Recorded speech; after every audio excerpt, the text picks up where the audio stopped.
Sir আপুনি কি ক'ব? শামুক খাব পৰা নাই আৰু কি খাব পৰা নাই? শামুক শামুক ইমান পানী ওলাইছে। এইটো চেটৰ পানী। আমি যে ভাতৃত্ববোধেৰে আমি চলিব লাগিব তাৰ এটা উদাহৰণ প্ৰমোদ বড়ো ডাঙৰীয়াই দাঙি ধৰিছে। সংখ্যালঘু মানুহ যে অহা 22 তাৰিখত যি নিৰ্বাচন আহি আছে, এই নিৰ্বাচনটো আমি প্ৰত্যেকটো জাতি জনগোষ্ঠীৰ কাৰণে এটা নিৰ্ভৰযোগ্য নিৰ্বাচন। এই নিৰ্বাচনত যেনেকে আমি যোৱা 5 বছৰ প্ৰত্যেকটো জাতি জনগোষ্ঠীৰ মানুহেই ভাতৃত্ববোধেৰে সমন্বয়েৰে আমি জীৱন অতিবাহিত কৰিব পাৰিছোঁ।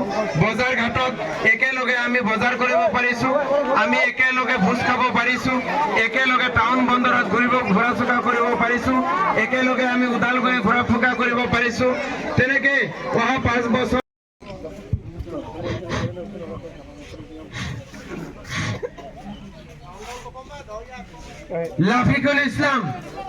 লাফিকুল ইছলাম এবিএমছুৰ সভাপতি আছিল। তেওঁ বিটিচিৰ এজন নেতা নাছিল, গোটেই অসমৰ সংখ্যালঘু মানুহৰ হৈ তেওঁ অগ্নিবক্তা আছিল। তেওঁ এটা আমাৰ কণ্ঠ আছিল।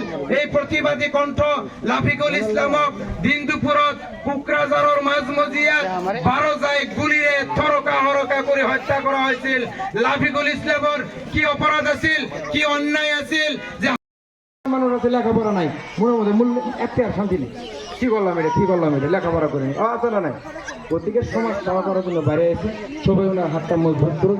এখানে কয়ে আমার পরিস্থিতি ক্ষমা প্রার্থনা চাই আমি আমার বক্তব্য শেষ করে এখান থেকে বিদায় নিই। খুদা হাফিজ, নমস্কার। কোনো জাতি জনগোষ্ঠীর মানুহৰ মাজত ভেদাভেদ নাই, জাতি জনগোষ্ঠীৰ মাজত কাজিয়া পেচাল নাই, ঘৰ জ্বলাজলি নাই, কোনো অশান্তি খাব পাৰি দেখিবলৈ পোৱা নাই।